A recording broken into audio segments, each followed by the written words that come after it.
The shimmering logo must mean it's time to start another panel for Bat Black Friday. I hope you're enjoying it. I hope you're watching at mainframecomiccon.com, because beyond watching the panels, we're giving you a great opportunity to buy some incredible art, incredible autographed comics as well. John Suntress here from the Word Balloon Podcast at Mainframe Comic Con. Happy to moderate this panel. Now, the subject is Batman Catwoman, but we've got more than that as far as this panel goes. And I want to introduce one of our panelists that is here, and that's our good buddy, Mitch Gerads, everybody. Hey! Well, there he is. And look, he's got an old-fashioned in his hand. I'm going to do my Harry Carey. Whoa. Just neat now. Just straight. No old-fashioned. Okay, fair enough, man. That's all right. I got coffee and I got Coke Zero. Nice. I've learned to like Coke Zero. Hey, here he comes from the great outdoors. It's Clay Mann, everybody. Good to see you, Clay. Look at that beard. I got fork. I don't know, he's clean shaven. Oh, there, and I like the fork, absolutely, man. The fork in the road, clearly. Hey. Oh man, Clay, how you been? That was to you. Question. What's that? I said next question. All right, fair enough. I'm sorry, man. No, it's fine. Can you hear me? Yeah. We can hear you. We can hear you. Can you hear us okay? Are we on a delay at all? No, I'm on my cell phone. So Okay, no problem. No, the picture's good. I like it. It's indigo blue, Clay Mann. Yeah. It's very moody. contrast well with Mitch there, orange. Complimentary. So Clay, I mean, we may as well start and talk about the book from the art standpoint. Batman Catwoman coming out. Is it coming out next Wednesday or is it in 2 weeks? The 2nd or the 9th? The second. Very cool. My birthday. Nice birthday present. Very excited. You can have it. There you go. Awesome. So, man, I know you've been working on this for a long time, and I'm excited. We're all excited to finally read these issues and stuff. What can you tell us about the? I don't want you to spoil, but what from your standpoint, tell us about the book. A draw. Monosyllabic Clay Mann, everybody. That's why he's the best in the business. Oh, thank God Tom's here. Is he? Yeah, we got I'm here. There he is. Tom King, everybody. I started running late. My kids were all watching Friends episodes, and we watched too many of them. Hello! Uh-oh.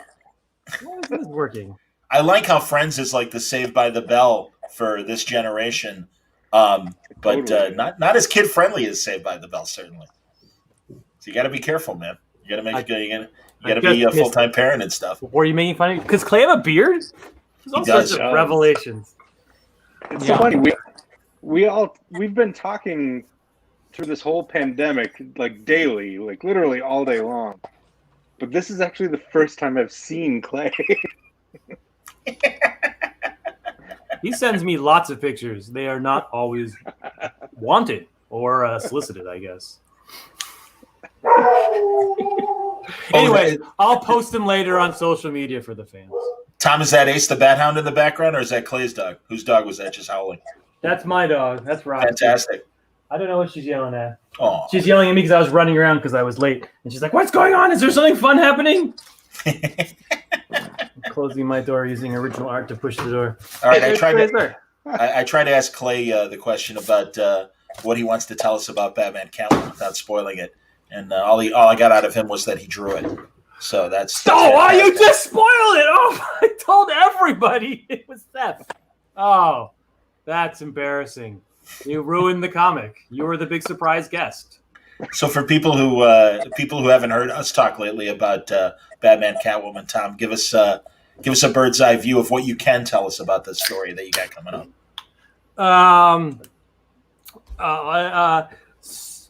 It's 10 o'clock at night. Is anybody still watching this? I'm drinking 0-calorie root beer. Why are you hating us? Why are you hating on us? Exactly. I got my 0-calorie soda as well. I've got Coke Zero. I'm not hating on you. No. I just feel like I don't know. People get tired of me pitching things at them. I feel bad. Like you probably already heard some of this stuff. Batcat is. We've been working on this for how long? 1.5 years now, right, Clay? This is a culmination of a long year and a half collaboration between Clay and I. We came up with the plot together, and I think Clay, why don't you explain the rest of it from there, right? I draw it. I don't know. Clay and I, we sat down and we've worked together now for 4 years or something, and it was at the end of my Batman run, and they actually gave me a choice. They put 2 roads in front of me, and they said you can finish Batman up to 100, which is always sort of the plan, or 103 or 4, whatever you do. But we need you to set up a bunch of stuff for 5G, and it's going to be sort of very heavily editorial. Now, none of that actually ended up happening because of other stuff, but that was sort of put in front of me. Or they said, or you can choose an artist if we can convince that artist to work with you, and do something on your own, a sort of 12-issue series where you sort of get off this endless sort of wonderful but train of Batman and do something unique and complete, sort of like you do with to do a Mr. Miracle of Batman, to do something because I never sort of Batman was moving so fast. I feel like I never got to the heights of sort of thinking through and doing something as independent as cool as that. And I was in Orlando with these 2 guys at the time, and I talked to Clay about it that day. And he agreed that day, which was, I'm sure he regrets it, but fuck it, he did it. And so I said no. If you'll give Clay and I 12 issues to make the best Batman story we can, which in my opinion, Clay's the best artist in comics, with the possible exception of Mitch Gerads. And I was like, that's my ideal. It just you give me freedom, and you give me Clay Mann, and I will give you the best comic that I can possibly make, and one of the best comics I think on the market. It's definitely best looking. And they said yes, and that was at MegaCon, 2019, 18, something. I don't even know what it was. And we've been working on it ever since. And so that was the start of what became Batcat. So my Batcat is sort of both. It's not my final word on Batman. I'm sure I'll be writing Batman for the rest of my life as long as I keep signing DC contracts. I feel like it'd be dishonest to say it's my final word, but it's certainly the best thing I've ever done on Batman, and the most sort of complete thing I've ever done on Batman. Yeah, and the best looking thing I've ever done on Batman in terms of art. There you go. Our dinner companion, Jeff Corder, pointing out it's 10 o'clock in time for old fashions. Cheers, guys. So that's right. Zero calorie root beer. Indeed. Absolutely. In addition, and Mitch, one of the reasons why we have you on this hour, too, with Clay is... Why am I here? I'll tell you. Why is Clay underwater? That's what I'm... Can I honestly off to the side here? There's even like waves in the background. You look like you're at some sort of Little Nemo ride at Disneyland, and you got. Oh God, I'll tell you, he looks like he's at my father's bar from the '60s. He had that kind of blue lighting and stuff in the lounge, so that it didn't hurt the drunk's eyes when when they were enjoying themselves. But no, Mitch, you and Clay not only doing excellent comic book work, but also for the purposes of Black Friday, selling some incredible art over at mainframecomiccon.com. And Clay, I want to ask you, because beyond the work you're doing, let's look at these. First of all, the first image on the left, people may not be able to tell, but that's a great character that you and Tom are bringing back for this story. So would you mind describing the picture on the left there? The Phantasm Blade one? Yes, sir. That's the Phantasm. That's a little teaser Tom and I did and got in a lot of trouble for.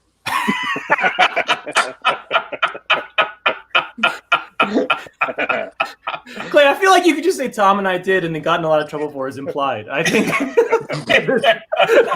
that's great. So do you build on the design? Because we can't tell from that print, but in this series, is it pretty much what we got in the Mask of the Phantasm film, or do you have a chance to kind of put your spin on it from a costume standpoint?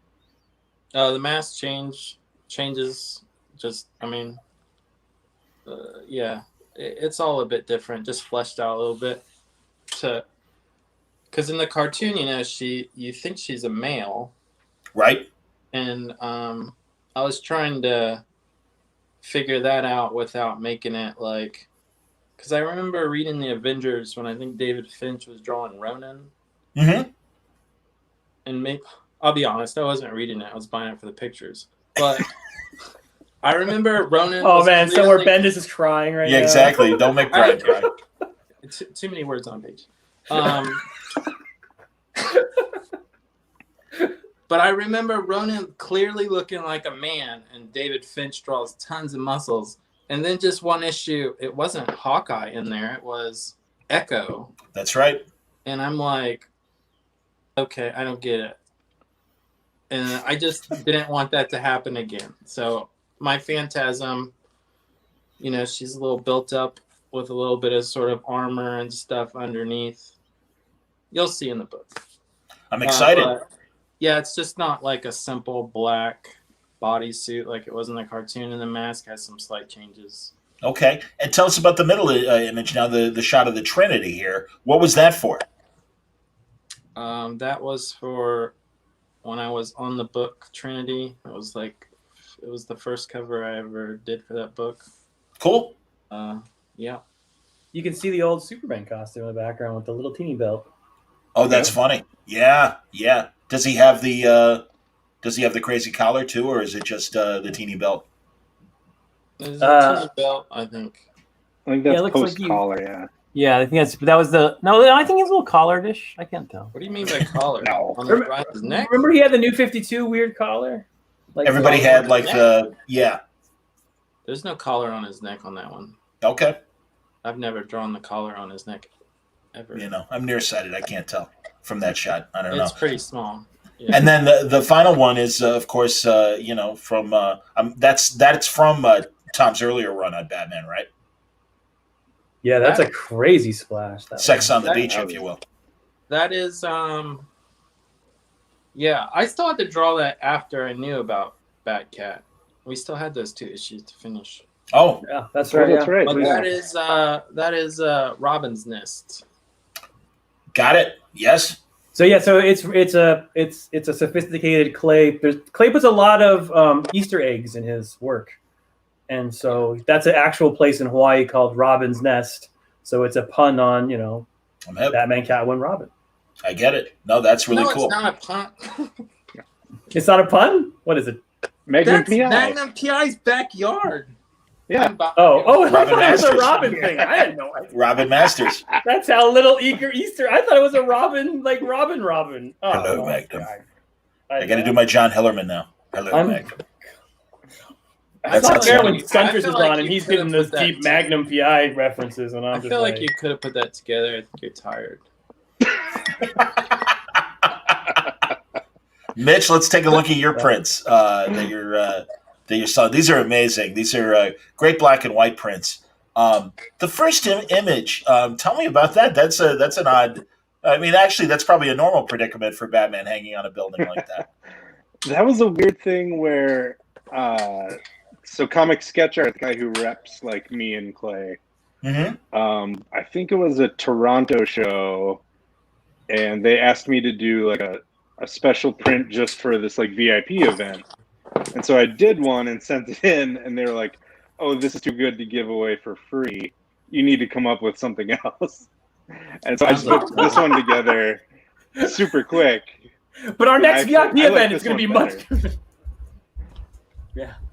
That's cool. And then now, as I understand it, the middle one, which I love, that was a shirt design, a T-shirt design? Yeah, that was the official San Diego Comic-Con shirt 2 years ago. Well, oh, wow. Yeah, 2 years ago. And then, my God, the last picture is one of my favorite covers and one of my favorite stories for Tom's run, and that's that great conversation that Bruce Wayne and Swamp Thing have when they discuss things. Yep, Batman 23. Wow. I have that print up on my wall. I don't know if I can. Whoa, the other way. No, it is that way. Oh, my computer is way on top. But my 3 favorite pieces of art you see. I don't know if you can see that's the cover of my book by Tom Fowler, and above that is a Vision Splash by Walta. And if you can't see it, but above that is the is that Swamp Thing print. It's the only print I have in my whole office. It's the only No, that's not true. I guess I have those Archie things you just saw there that my kids love. What about the back of your door? That's not a print. Oh yeah, That's so you on the back of your door. Go the other way, and now you're just seeing clay. I don't know if you can see. Gets my back of my door? Probably not. No. All right, yeah, you can't. On the back of my door is a big clay. Is a big colored clay. That's like a print. That's like we did an event and they did huge sort of post ups of Clay's art in full color. Let's just talk about that event from here on out. No, that never happened. That was the beginning of the end of my career. Like I was so high in the world, and then it just. That was literally hubris. That was Icarus flying too close to the sun. I loved it. Oh. Clay, we got bathrobes out of it. Do you still have your bathrobe? I do. that was the best part of the whole thing. Oh, there you go, Jeff Quarter is enjoying your art very much. Well, thank you, Jeff. Clay, I whenever we're at conventions, I do love seeing the prints that you offer at your table and stuff, and certainly Heroes in Crisis were great opportunities for some amazing images as well. And I wonder, again, Poison Ivy. Yes, indeed, and so as this run goes, I'm assuming you're doing covers for all these, obviously. So far, for Batman Catwoman, I would assume so. Okay, do we have? They're gonna yank him off. Exactly. You drew it too nice. Again, I don't want you to spoil it. Like that Phantasm cover is fantastic, but yeah, I'm looking forward. I mean, I assume that you probably great iconic shots for every issue. I would think. No. For covers? Yeah. No. I was surprised at the first cover. Did they give you a choice between that teaser image and the hand over the shoulder? How did you decide on which to do for the first cover? Or they just choose it because the first cover is the first image you ever drew. It wasn't originally a cover, was it? It was originally a cover, like a variant for before I was going on Batcat, and then when I got that, I'm like, why am I doing all these Batcat variants? I'd rather them just go on the book. But the Phantasm, I asked for the Phantasm, and I remember, I think it was Jamie, is like, it has to be like, no one cares. I don't think people, I think sometimes I'm the only one who cares about the Phantasm. Because Jamie's like, Phantasm can't be on a cover, or at least not this soon, because, I thought the whole thing was that they didn't know if they actually owned Phantasm or not. That could have been part of it too, but that's why we made there's a huge beer shadow behind Clay. What is it? There's a huge bottle of beer shadow, like overneath you, or a can of beer. There you go. Like a can of beer, yeah. What is the painting behind you, Clay? As I cough. It's probably Sherwin-Williams, like flat gray on wall. That's quality. Yeah, that's what he looks to for inspiration. Everyone has stuff on their walls. Clay puts Sherwin-Williams. So those aren't castles behind your shoulder. This? Come on. Quit playing, dumbass. Talk to me. He'll never do it, John. You gotta go. You don't want to talk about the stuff that's behind you? I love the drawing behind you. Seriously, on my screen, I see a big logo right here. Yeah, what is that? Right. Oh well, then okay, Comic-Con. Remove the mainframe Comic-Con so Clay can describe what's behind him, guys. What are the little tree shadowy things behind you? Oh, it's over your left shoulder. It's a plant.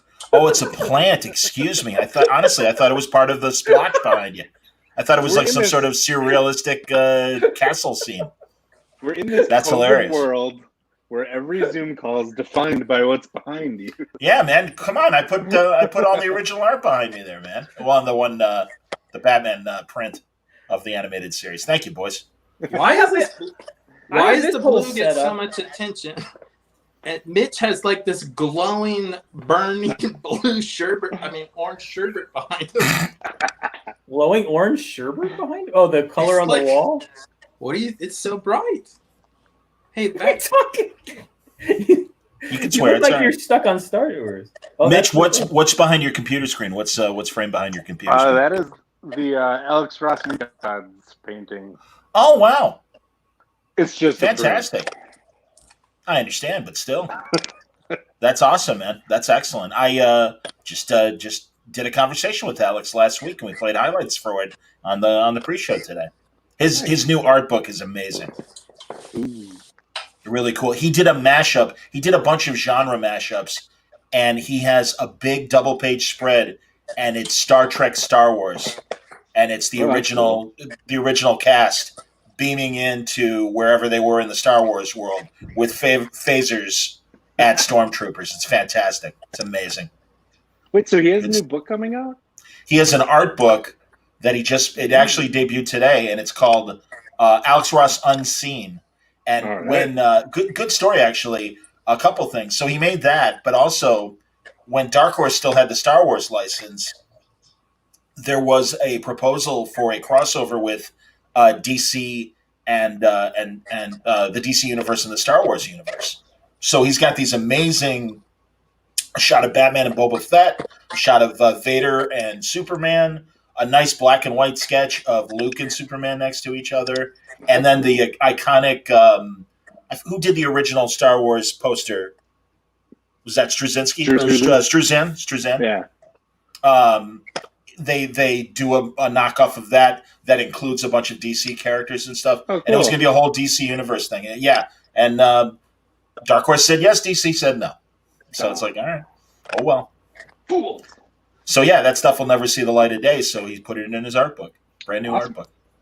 But we're here to talk about your guys' art, of course. So, Mitch, also, one of the things you're selling, the Rorschach variant cover that you did. Oh, yeah. They still have Really never cool. sent me a copy. It's beautiful. Yeah, yes, you haven't seen a copy. So you've never read Rorschach, so I get it. I've read it digitally.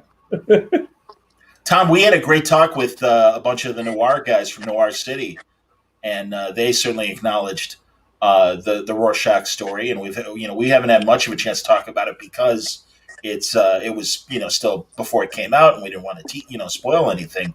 But very cool story right now that you got going on over there. Thanks. I feel that Batcat, Rorschach, and what's our book called, Mitch? Strange Adventures. Yeah, Batcat, Rorschach, and Strange Adventures are 3 books, but I feel like they should be read in tangent with each other. Absolutely. If you're reading one, you should read all 3 because they're kind of about similar things and similar. They're a trilogy of books that talk to each other. The same way if you read Sheriff, Omega Men, and Vision. Those 3 books. Yeah. This is a good question for all of you. How has your work process changed after doing so many books together? Good question, Nuno. With Mitch and I, Clay and I a lot. Mitch and I not so much, except I think Mitch put it best last time we had a talk. Where I asked Mitch, I was like, so if I write something and you don't like it, how come you never call me and say you don't like it? And he's like, oh, I don't just call you, I just change it. Which I think is the perfect response. I think that's what's changed. Where Mitch has full carte blanche to do whatever he wants with. But I think too, we've worked together enough where I know the kinds of changes I can make without asking you. I'm not rewriting things. I'm just presenting them different, maybe. Yeah, that's true. And for Strange Adventures, before every issue I wrote, I literally was like, "What do you want to draw this month?" And you were like, "I want to draw Hawkman or whatever it was." And I said Batman every issue. Yeah, so there's a lot of Batman in, but there was always need for Batman. So it's much more input. And then the next thing we're doing after Strange Adventures comes right from Mitch, plot wise. I mean, if I don't know if it's evolved because we've been together for 4 or 5 years, but I mean, I just have total trust in well, I'm talking about Mitch now, and I'll get to Clay, but I have total trust in Mitch, both in terms of his knowledge of plot and how to tell stories, and in terms of what he wants to draw. I would never give him a note. I feel bad about saying that, but I know when he sends in a piece of art at the end of he's so obsessive about it, he's going to make it as good as it can be. And so it's I don't know, that's what it is. Clay, we've evolved more because I feel in Batcat he's almost a co-plotter, but I wouldn't give him I don't want to give him money, so I'm going to call him. Just did, buddy. Just did. But with these two books, Strange Adventures and Batcat, this is me. I've surrendered. I don't know if writers do this. I don't know if it's the right thing, but I have the least control of any book, and they're the best books I've ever done. You know, that's what every writer has to sort of learn, is that once you find collaborators who are much smarter than you, let your collaborators do their job. So Clay and I, Clay came up with Phantasm. We came up with the initial sort of thrust of the plot. Like every step of the way, I would call Clay on the phone and be like, okay, I'm thinking of doing this 3 timelines because I was writing this True Detective. He's like, I love that True Detective thing. It's like, yeah. And then very uniquely to this project, I write 20 pages for a 22-page script, and Clay tells me, okay, you needed to expand that scene. You missed something here. And then he expands it by 2 pages. And 2 examples. All right, so just a letters pass with Mitch just came in, and Mitch was like, hey, Tom, you fucked up the plot. And he was totally right. I had just made a mistake on the plot, and I fixed it, and it would have been really terrible if he hadn't told me that. And then Clay was just drawing an issue, and he sent me an email like, Tom, you fucked up a whole sequence, and he was again totally right, and he came up with a solution for it, and it goes that. Yeah, so this is the most.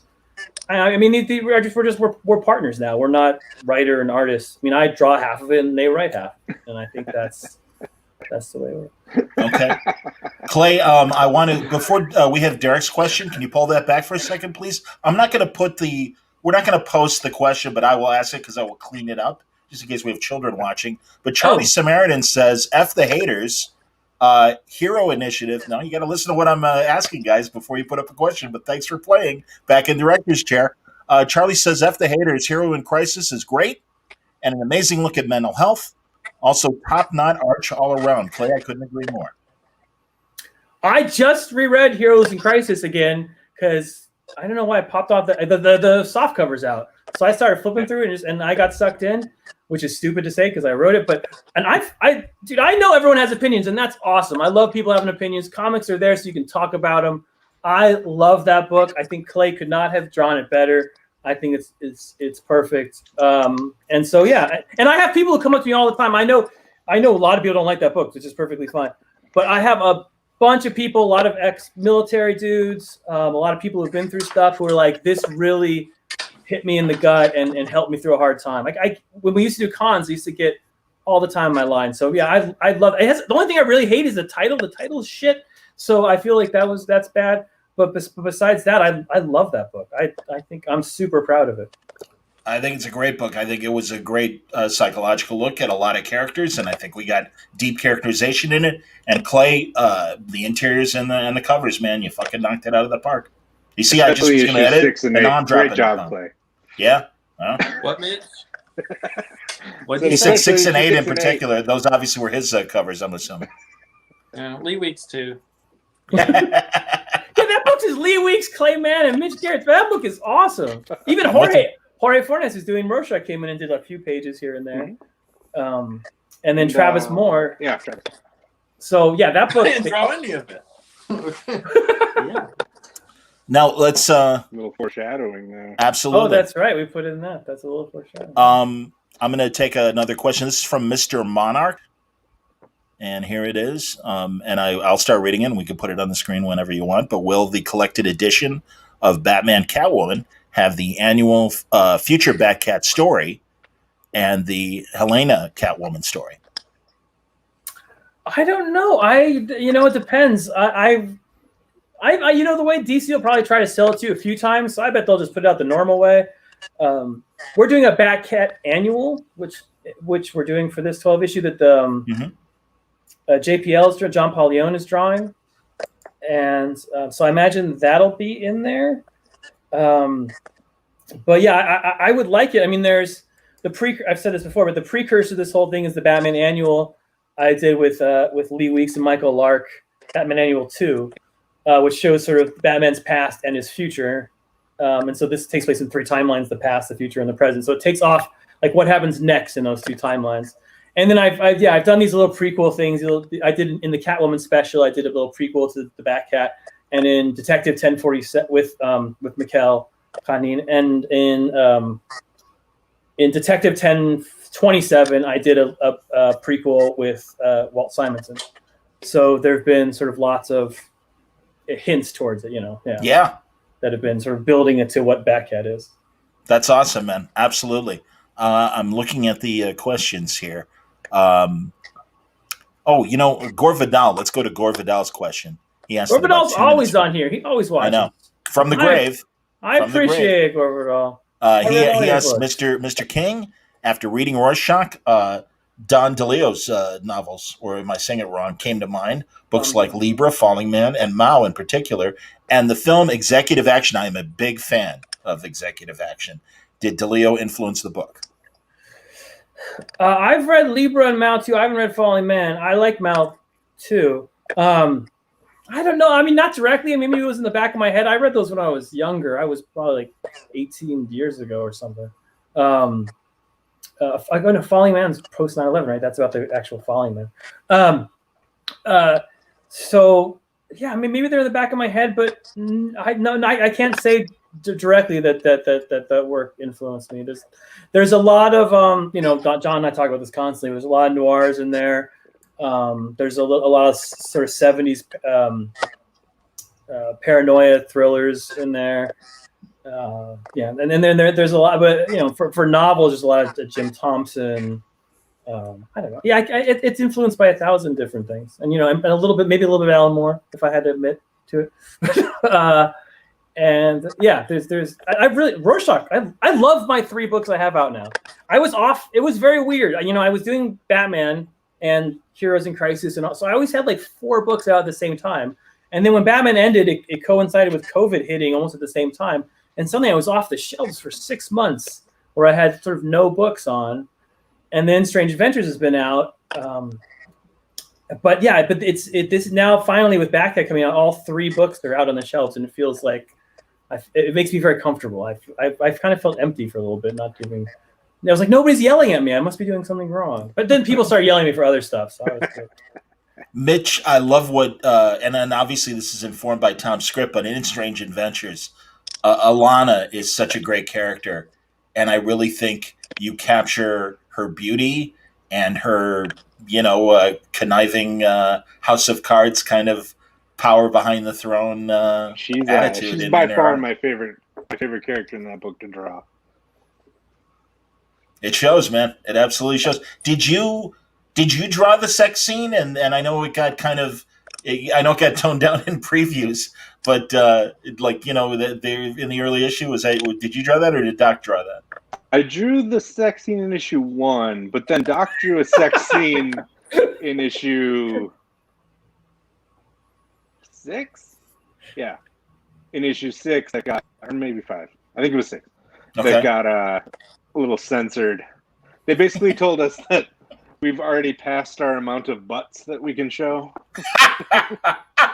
I used them all up drawing Mr. Terrific. There's a butt quota. And Mr. Terrific, man, it's been a long time since he's had, maybe since Identity Crisis, where he had so much to do in a story. And I awesome love to draw, because my evolution with that character has been wild, because I could have cared less prior to this book, and this book is what made me a fan of him. So now it's fun to draw, because I feel like there has to be other people out there like me who just weren't into him or didn't know about him, and it's been fun to make him something awesome. Yeah, see? What'd you want to say, Clay? Clay raised his hand. You got to go to the bathroom, Clay? What's up? I was just agreeing. I didn't like him until I drew him for half a page in Heroes in Crisis. I didn't know anything about him. I didn't grow up DC. Okay. I kind of always hated his jacket. Yeah. I understand. It's got that racing car feel to it. Yeah. Until you get into the character, I love the face.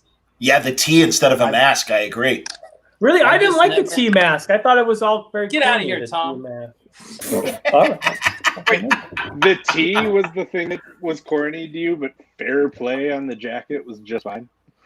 Where is he? There he is. Like, it reminds me of like some Tekken character who's all show-offy, and I just don't like it. Yeah, Adam's. No, he's a great character, and I like again in the right hands. He's His jacket's removable. These are freaking fancy toys. oh, fantastic! Is it full articulation? No. Bummer. These are the old DCU toys. But you can put his jacket on other superheroes. That's how cool my toy collection is. Because he lends it out all the time because it's so cool. Look at this dueling, Mr. Terrifics. That's fantastic. I was going to say Mr. T. This is how we make break out my comics. jacket. That would be fantastic. My God, can you imagine if they sold a fair play jacket like Mr. Terrifics? That'd be amazing. It is. Please break it out. Oh man, I really hope Mitch actually has one. That'll be fantastic. Oh yeah, with Hills. But it is interesting doing like, you do Strange Adventures. With, oh my God, look at that guy! Outstanding. Man, it takes a real man to pull off that jacket, and you're definitely wearing it. The hell with your prints. When can we buy this? What the hell's going on? I didn't know they made that. That's fantastic. But that's not your first jacket, right? I told this on a previous panel we did, but this is the second. I own 2 of these jackets because they're both made in China. And the first one I bought, all the letters were backwards. I'm like, well, this won't help me at all. So I had to buy another one. So I put like a $500 investment into Mr. Terrific jackets. Isn't that like kind of the paraphernalia you get from Marlboro when you smoke like 50,000 cartons of cigarettes? Exactly. Am I right? Well, Jesus. Clay bought a whole Catwoman suit for his when he does the Catwoman model. But, It was real tight in all the right places. It's something. Good response. I like it. There you go. Fantastic. All right. Oh, well, this is interesting. Peter Beiser says Alana's got a bit of Olivia Munn in her when Mitch draws her. That's interesting. I didn't see that. Was that an influence? There's a few. That's Olivia Munn and Is that true, Mitch? Wow. Kerry Washington. Wow. Yeah, that's her name, right? Yeah. From Scandal? Yep. Yep. And who else? There's one other one. I don't know. I tend to do that when I start a book. I kind of like not cast the characters, but I find famous references that help me because I think it helps frame my mind around what they look like and what makes them individual to other characters. I get it. Absolutely. And that's funny. I was going to go to this question next. The hard-hitting question is, what type of bourbon is Mitch drinking tonight? This is some Blanton's single barrel. Very nice. Outstanding. I'll pretend I know what that is because it's manly to know bourbon. Good job. I would drink the same. Batfreeze, I believe, is saying to Clay, love how you draw Harley. Yes. Because I'm assuming you're the one of the two of you that drew Harley the most. Well, the 3 of us, I've drawn some Harley. That's true. It's fun. How much are when you want to put a remark on a comic cover and you want to do your chicken scratches?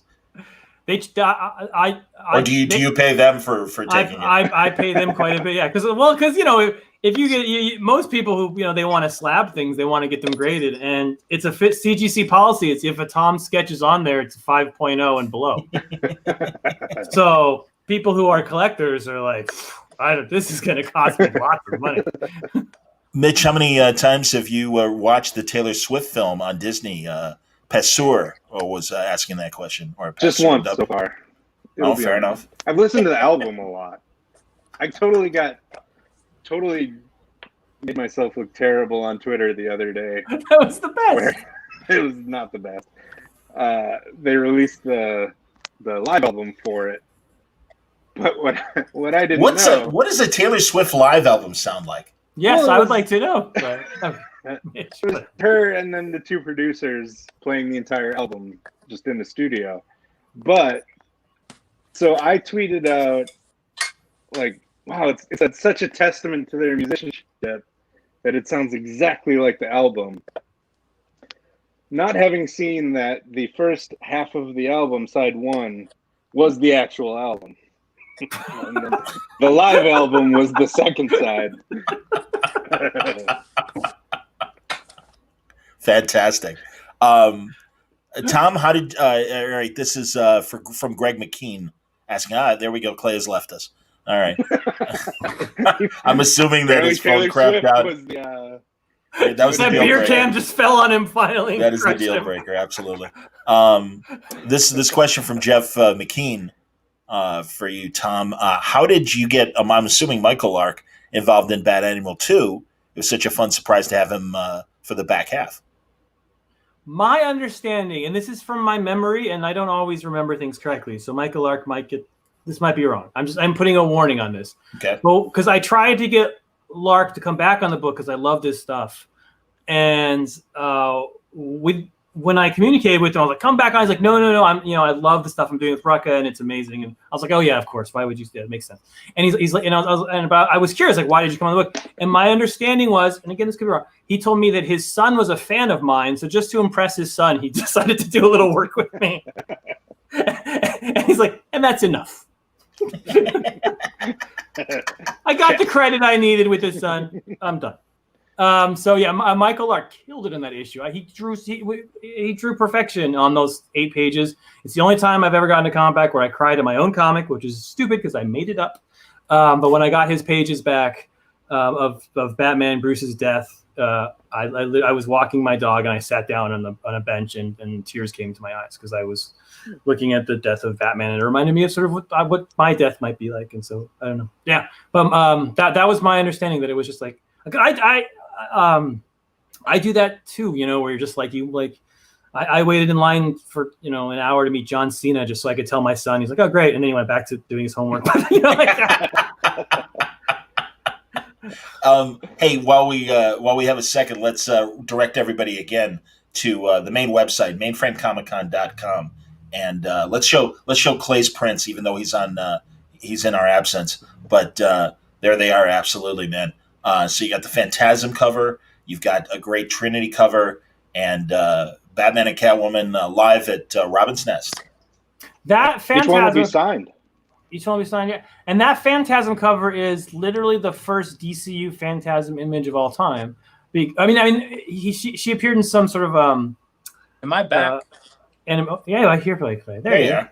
But that was the first thing Clay drew. That was the first Phantasm he drew. So it's literally, if you want like a piece of history, that's the first DCU Phantasm image. That's amazing. I didn't realize that. I always get Phantasm confused with Batman Year 2. The Reaper, yeah. Yeah, Reaper, the McFarlane character that he created. Yeah. The Reaper, who was a victim of the Holocaust. So don't get those two things confused. That's very different. Yeah, absolutely. It's a completely different story. No, that's not the Todd McFarlane Reaper. That's the Neil Alan Reaper. Davis, right? Yeah, Alan Davis did the original. Well, there's one that goes. No, there's one that goes way back to the Bronze Age. There's a '70s one that came first, and that guy. Comics back then. Okay. Me and John read them. Yeah, man. No, the famous issue that has the parade where Jerry Conway's like in the issue, and yeah. They fight the Reaper. Yeah, and Len Wein, and they fight the Reaper in that issue. That's the sort of the appearance. Maybe that was Michael Golden that did the Reaper back then. I don't even refer to her. I have a whole internet of things here, guys. I'm gonna freaking look this shit up. It's what true. Were you saying, I saw a picture. I saw the cover online. All right. The Reaper comics did not help me, guys. That's all right. No problem, man. But yeah, so the prints are 45 each, and at mainframecomiccon.com, and we could show Mitch's prints again as well, and remind everybody what Mitch is selling. There they are, great black and white images, man. Beautiful stuff. They're all black and white because when this whole idea was pitched to me, it was supposed to be about Batman black and white. So that's why they're all Batman black and white. Understood. Now, Mitch, do you have a black and white story coming up in the run? Yeah, Tom and I have one in issue 2. Oh, fantastic! Tell us about it. It's the most hilarious thing Tom's ever written. It's really so funny. It's about this priest who's dying.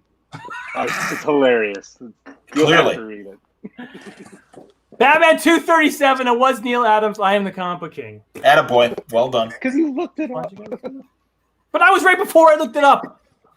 Yeah, he was on the right track. Give me something to Google. I'll be the comic king too.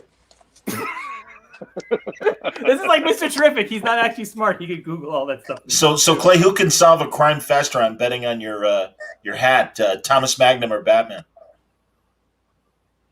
You want to have fun or Thomas? I mean, I like Magnum, but I'm not stupid. It's Batman, but okay, I would rather do it with Magnum. You know. What's your favorite Magnum episode? Oh, I have a lot. Go for it. Before the sunrise, or did you see the sunrise? Good. Memories Are Forever probably is my favorite. I don't know that title, so you might have to describe that one. I like the one where he's out in the ocean treading water and having all the flashbacks and stuff. Yeah, of his father. Yeah, Memories Forever is when you find out he was married. Okay, past. Sure. Yeah. And I'll be honest, it's a cheesy episode, but I love the Sinatra episode. Oh, there's some when Sinatra comes in there and then they start doing some Genesis music, it gets pretty serious. Yeah, when he came back from this is Welcome to the Magnum podcast, by the way, everybody. When he came back from his coma, I really felt like the show had a good tone in terms of them deciding, okay, we know time's running out, and I like the turn that Magnum took as far as the show goes. I thought it was really cool. Why is Mitch laughing? Because all he likes. Because we're talking about Magnum. No, it has nothing to do with Magnum. It's that Sinatra showed up, and then there was some Genesis music, and it was all really serious. It was a very bizarre sentence. You have to admit that. No, but people just look. Some people haven't watched that show, and it's actually got some good story to it, and some serious. The Sharon Stone episode, so good. There you go. There's a lot. Clay, I do not disagree. I am totally supporting you on this. I like an idiot, thought that Magnum was very one note, and a buddy's like, "You got to watch it, man." And I'm like, "All right." I grew up with it. I'm just saying that sentence threw me for a loop. He's speaking in haiku. It's all right. So that's going to be a new one. Then Frank Sinatra shows up. The Genesis music kicks in. This is really serious. All right, let's get back to Batman, and also one of these prints, one of these prints that we're selling. Bearded Comic Bro says, "Love the Bruce Wayne and Swamp Thing scene." And yeah, man, that entire issue is fantastic. So, give us the genesis of that story, Tom. Well, Frank Sinatra showed up. That's right. Playing a Genesis song. It's Frank Sinatra. When you have all the ingredients, the comic writes itself. It starts out as a sad story, and I don't think it gets any happier. Len Wein was going to launch a new Swamp Thing series. And he was a fan. He was very kind at the beginning of my Batman run and reached out to me. And to help him launch the series, we were going to do some issues in Batman that then launched to his series. So it was to set up a Len Wein project. Okay. And then this is at the end of his. If you guys don't know Len, I mean, you must know Len Wein stuff. He's a huge, legend. The creator of Wolverine and Swamp Thing. Unfortunately, he got very sick at that end, so he kind of kept pushing it off, and so we had this sort of issue sitting there, sort of marked to do Swamp Thing. Mitch, I don't know. I know you had done one Mr. Miracle. When did you? I didn't even remember how you came in, how you decided to be the person on it. I did the first issue of Mr. Miracle, and then all of a sudden, I think David needed more time because 24 is the proposal, and he needed more time on that, so they were like, "Oh, well, can we do your Swamp Thing one that we shelved because we were originally going to do Swamp Thing in issue 15." And then we pushed it back because Len got sick. Two-parter, yeah. It was supposed to go. It was supposed to go earlier. Yeah. Very cool. Excellent. And then 24 was Clay's debut. So I can't point to you. I'm not. I'm not stating. No. So that's how. And then I did the whole thing. And it was an Alan Moore tribute issue, and it was drawn that it was some sort of, I can't even remember, but there was a very complicated Alan Moore-ish plot that went. There was some like a meta sort of plot. The first page, yeah. But then like it came out, and it was the most I'd ever done in letters, where I don't know, legal or editors said we had to tear. We couldn't use one of these pages because it got too meta. So then we had to sort of tear it apart and put it back together in the letters. So one of the few times we've done that, and it came out great. It's a lot of people tell me it's their favorite issue. Well, most people tell me their favorite issue is Clay's issue. If they tell me another favorite issue, then it's Mitch's issue. So apparently, I should have just worked with these guys the whole time. Clay, remind us of what your issue was during the Batman run. The one that everybody says is the better one? Can you tell me about the story? I'm assuming it's the date night. Oh, sure. Absolutely. That is a fantastic issue. Absolutely. Is that the one you're talking about, Tom? Yeah, that's at any signing I do, I get if people tell me they're like, I love your run, it was all great, or maybe I hated your entire run, they'll always either say except or especially issue 37, which is Clay's best you ever wrote. Yeah. No, it's great stuff, man. No, I love best I ever. I remember giving you that script. You're like, I don't want to do it. No, I wanted to do it. I didn't know about the time. At the end, so fair stuff. Clay had to do that script in 3.5 weeks or something. It was the deadline was insane, right? It was crazy. It was like it was on the back of the other one we just did. Yeah, because it was a 2-parter that no one talks about. That was the setup. It wouldn't work without the first one. I know. I don't even think of it. Like when I think of that story, I almost forget about it.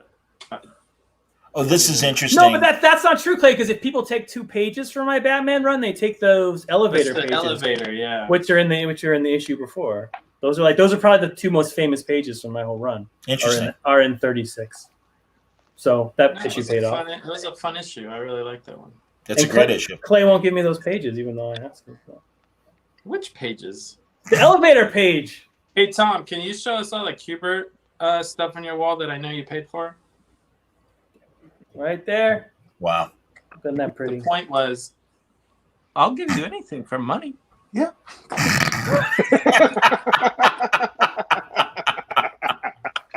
Let's take a question from Batfreeze asking about Batman Catwoman. Is Gotham Girl going to play a role in this? Sorry, I know that's a fanboy question, but I haven't seen her lately, and I'm worried.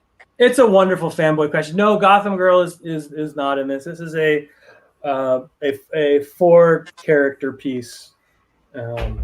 So no. This is it's weird to say this, and I'm sure every single writer is trying to sell you something to say this. So I feel like a fraud, but it's a total standalone piece, but it's also the climax is that the right word? It's also the summit of my run. It's both things at once. So you could read this if you hadn't read a single thing I'd ever written. If you hadn't read a single Batman story ever, you could pick this up and read it.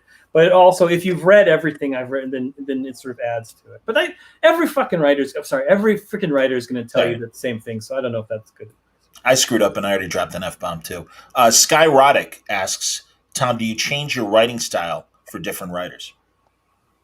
For different artists, I assume. Yeah, it's different. I would assume it is different artists. I'm just reading. It depends on which writer I've hired that week to write for me. I am Ron Burgundy, clearly. Go on. Do I change my writing? No, I mean, I try to write to an artist's strength, or try to achieve whatever the artist's ambition is. I don't always get it right, as these guys will tell you, but I try to make their life as happy as possible. So like Mitch and I are doing Strange Adventures, and so we're doing a lot of it's in Phoenix and in Minnesota, which are 2 areas. So I'm hopefully, Mitch likes drawing those because he's from there. Maybe. See, worked. Awesome. And Clay, Batcat opens in rural Florida, or not rural Florida, but sort of, in a Clayish neighborhood. So like I try to. You're not. Are you listening? Have you turned to your? That's the scariest face I've ever seen in my life. Well, hurry, because Clay, I've got a question for you, and we're getting close to wrapping up.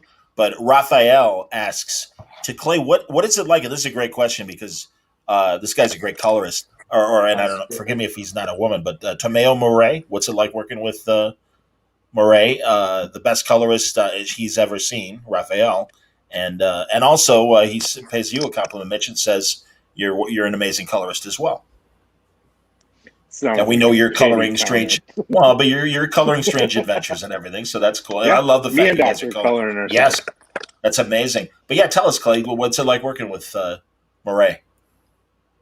I mean, I worked with him early on. He did a couple of my Action Comics covers, and he just blew me away. Like, I just see stuff that I know no one else is looking at, but that's just because I drew it, and I could just tell the way he colors. He's like, putting a lot into it, and he's not a slouch. And it's my favorite part of the job. I don't like seeing my pages come back with color is my favorite thing.